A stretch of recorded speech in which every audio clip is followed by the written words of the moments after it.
زاویته خودانجه که گشتیاری و سروشته که جوانه. پارک زاویته پشتوانی دارایی رکراین بیانی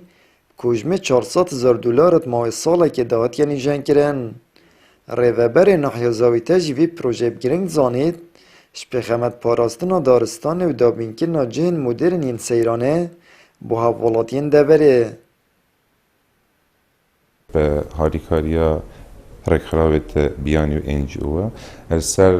روبر 20 دونمت وکیلیه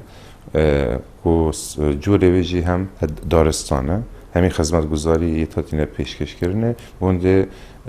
سیما که جام بخشیده دوره و به هرویه بو همین خزانه کو بینت ناف اوی پارکی در روزانت خواب بورین کاری که باشی هاتی کرنه گوجم پاره 400,000 دلار هاتی درست کرنه. پارکا زاویته همی پیتوین گشتیاران لهنه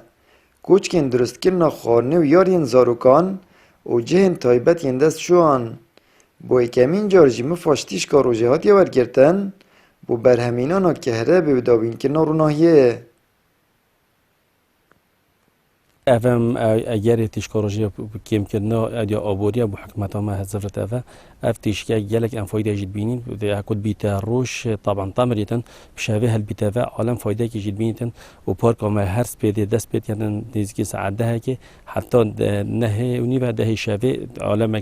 سردان بيتن یا وکیلیه پارک ما بيتن جه بين ودان نو جه چكنا چای که نه جه يعني یارید بچی کنه مدوتن اب بچی محروم نبش واتشتا ام هیوید که کو پتر جای عادی بیت کردن واش کار تو صدا کو دا عالم فایده جد بينتن